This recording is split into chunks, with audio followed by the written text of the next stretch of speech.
Aston Villa versus Manchester United. United lose another game of football. But despite the 2-1 defeat, this was one of United's best performances under Ruben Amorim. They controlled large parts of the game.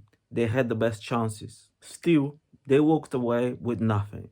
So what went wrong? Why did Rodgers run the game? And should United fans be a bit more encouraged by the performance? So let's break it down. What's up, guys? Welcome to the channel. Today we're breaking down Aston Villa to Manchester United 1. And if you enjoy in-depth football analysis, subscribe to the channel and hit the notification bell. So let's get started. First of all, the lineup. Ruben Amorim reverted back to a back three, even though in the last game against Bournemouth, he adopted a back four. United squad, of course, is a bit depleted. Three starters, namely Ahmad, Mbeumo and Mazuhari, are in Africa, playing the African Cup of Nations. Furthermore, Casemiro missed the game through suspension, but the most notable absentee is Kobbie Mainoo. We are told that he got injured in training and therefore could not travel with the rest of the squad to face Villa. But there is so much noise about Mainoo in the background, I don't know what to think anymore. So Ugarte had a rare start for United. United started well. They pressed high. Bruno joined the pressing and Ugarte just sat in front of the defense, sweeping things off. And United actually created the best chances, especially in the first half. Sesko came face to face with the goalkeeper twice. Once the goalkeeper Martinez was quick to cover the angle, and the second time Sesko tried to get around the keeper and went wide with the ball. So United could have been 2-1 up in the first half, but against the round of play, Villa scored. That's one thing that Villa did well. Allow United to have the ball and then just pick them off. The fact that United play with 3 centre-backs and 2 midfielders allow the number 10, the runner, to pick up those pockets of space in front of the 3 centre-backs. That makes it difficult for the centre-backs because one of the centre-backs have to step out to face the number 10. So Rodgers was face-to-face with Yoro several times, and most of the time Rodgers came on top. For the first goal, Yoro didn't get tight close enough to him and allowed him to cut inside on his right foot. But still, he had a lot to do. For him to strike from there with that precision, with that curve, Rodgers is a player of superb technical ability. And the thing is, when you're only playing with one holding midfielder, there is a lot of space for him to move. And sometimes the centre-back can't close the space quick enough.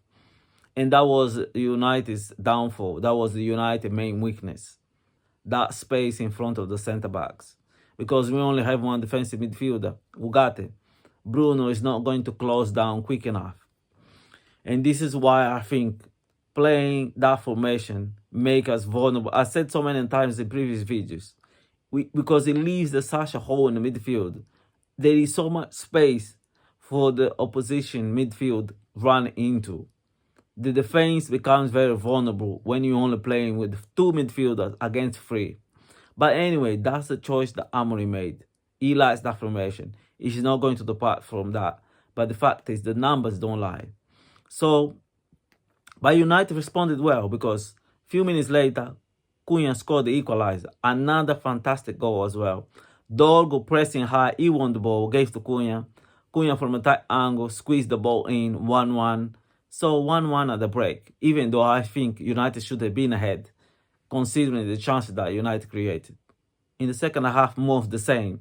United is having most of the possession. Villa is allowing United to get the possession, and then they break. And for the second goal, Dalot, I know Yoro is going to get all the blame, but Dalot should never allow that cross to go in. He should have blocked that cross. He should have got tied to Tielemans. And then Rodgers doesn't have the rebound on the box. And Yoro was too scared to bring him down to concede the penalty that he didn't get tight enough. Well, if you're not going to bring him down, at least make it difficult for him to take the shot. So both goals could have been avoided. Unai's tactics were spot on. He outmaneuvered Amorim. But then again, a lot of managers in the Premier League will school Amorim. I'm telling you. Even at 2-1, United still had that chance. That Cunha header, that one has to go in. From such a close range, and he put it wide. And that was the chance. Overall, United had the best chances. Overall, I think United were the better team. But Villa, they were clinical. And Rodgers is in superb form. So it was the Morgan Rodgers show. One positive to take from the game, the performance was good. And two 18 years old got their debut for Manchester United.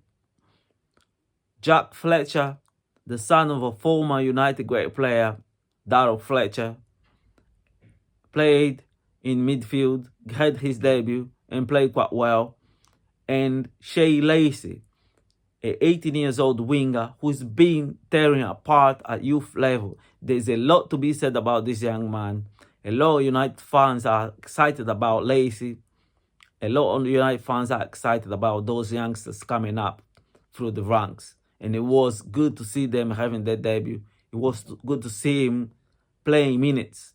Amorim should do it more often, especially in those games where United is winning.